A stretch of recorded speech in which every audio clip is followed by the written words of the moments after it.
నమస్కారం.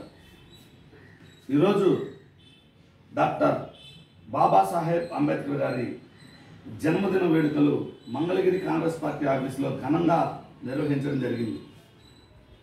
ఈ జయంతి సందర్భంగా రాజ్యాంగం ద్వారా మనువాదులను అరికట్టిన ఒకే ఒక దార్శనికుడు, దిక్సూచి డాక్టర్ బిఆర్ అంబేద్కర్ గారు.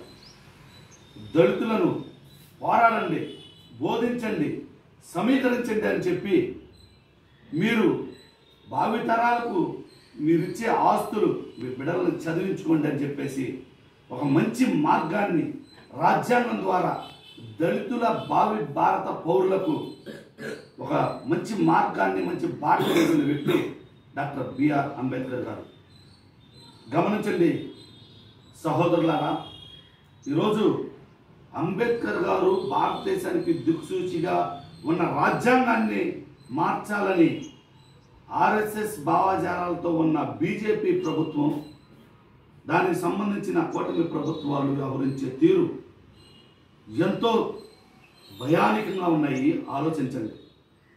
చూస్తే మతతత్వ గొడవలు, జాతి విద్వేషపూరిత గొడవలు, మనుషుల్లో ఆంతర్యాలు, భయాందోళనలో భావి భారత ప్రజలు ఏమి సెలవిస్తున్నారు? నరేంద్ర మోదీ రాజ్యాంగ రూపకల్ప ఆర్ఎస్ఎస్ తీవ్రవాద భావజాలాలతో ఉన్న కూటమి ప్రభుత్వాలారా, మీరు ప్రజలకు ఏమని సందేశం ఇస్తున్నారు? కొట్టుకొని చావండనా? మత విద్వేషాలతో ఒకరికొకరు చంపుకోండనా? ఏమని మీరు సందేశం ఇస్తున్నారని చెప్పేసి ఈ అంబేద్కర్ గారి జయంతి ద్వారా నేను మనువాదులకి ఒక ప్రశ్న అడుగుతున్నాను. అంతర్జాతీయ ఎలక్షన్ కమిషన్లో భాగంగా ఒక మేడం గారు మాట్లాడుతూ ఈవీఎంల ట్యాంపరింగ్ జరిగింది, ఈవీఎంల ట్యాంపరింగ్ వలనే 3 సార్లు నరేంద్ర మోదీ గారు ప్రధానమంత్రి అయ్యారు, అతను అనుకున్న కూటమి, అతని కూటమిలో ఉన్న పార్టీలే ఎక్కువ ఎంపీ స్థానాలు గెలిచినాయి అని చెప్పేసి ఒక మాట చెప్పడం ఎంత దారుణం. ఎలన్ మస్క్ అనే ఒక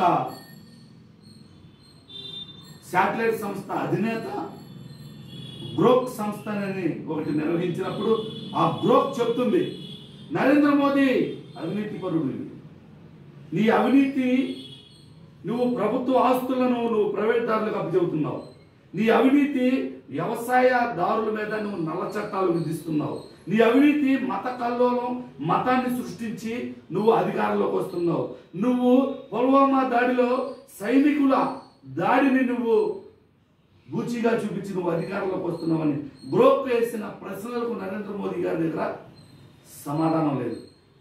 కనుక ప్రజలారా గమనించండి, కాంగ్రెస్ పార్టీకి బీజేపీ ప్రభుత్వానికి నక్కకి నాగలోకానికి ఉన్నంత తేడా ఉంది. మీరు గమనించండి, కాంగ్రెస్ ప్రభుత్వంలో మత విద్వేషపూరిత గొడవలు లేవు, మత సామరస్యత, ఐక్యమత్యత నెలకొంది కాంగ్రెస్ ప్రభుత్వంలో. ఏ ఒక్కరి మీద దాడి లేదు, అందరూ సమానమే, అందరూ ఐక్యమత్యంగా ఉండాలని చెప్పేది కాంగ్రెస్ పార్టీ. కాంగ్రెస్ పార్టీలోనే దళితులకు మంచి అత్యున్నత పదవులు ఇచ్చారు. రాజ్యాంగ నిర్మాతగా బాబాసాహెబ్ అంబేద్కర్ గారిని, 5-6 పదవులు ఇచ్చి జగజ్జీవన్ రావు గారిని, ఎంతో మంది దళితులకు ప్రేరణగా కాంగ్రెస్ పార్టీ మాత్రమే ఉంది. మనువాదుల్ని వెళ్ళగొట్టి రాజభరణాలు రద్దు చేసి దళిత ప్రాంతాల్లో కరెంట్ అయితే కానీ, ఉచిత గృహాలు అయితే కానీ, దళితులకు ఉద్యోగాలు అయితే ఇచ్చింది కాంగ్రెస్ పార్టీ. ప్రజలారా గమనించండి, ఇప్పుడున్న పరిస్థితులను గమనించండి. కాంగ్రెస్ ప్రభుత్వంలో ఉన్న, కాంగ్రెస్ హయాంలో ఉన్న పరిస్థితులను గమనించండి. దళితులకు, ఎస్సీలకు, ఎస్టీలకు, బీసీలకు, మైనారిటీలకు రక్షణ కాంగ్రెస్ పార్టీయే. దేశం సౌభాగ్యంగా, సుభిష్టిగా, ఆనందంగా, ఐక్యమత్యంగా ఉండాలంటే కాంగ్రెస్ పార్టీ అధికారంలోకి రావాలి. రాహుల్ గాంధీ గారు ప్రధానమంత్రి కావాలి. గమనించండి, ఇది 2027లో జమిలీ ఎలక్షన్ అయినా కానీ సరే, 29లో సార్వత్రిక ఎన్నికలు అయితే కానీ సరే, మీరు గమనించండి.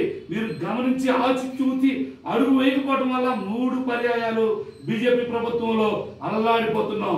వాక్ స్వాతంత్రం లేదు, మత స్వాతంత్రం లేదు, స్వేచ్ఛ లేదు. మనం బతకడానికి ఉండడానికి కూడా స్వేచ్ఛ లేకుండా పోయింది ఈ బీజేపీ ప్రభుత్వంలో. ప్రజలారా గమనించండి, రాహుల్ గాంధీ గారిని ప్రధానమంత్రిని చేసుకోండి. అంతర్జాతీయంగా మన దేశాన్ని నంబర్ 1 దేశంగా మార్చాలనంటే కాంగ్రెస్ పార్టీ అధికారంలో ఉండాలి. తస్మాత్ జాగ్రత్త.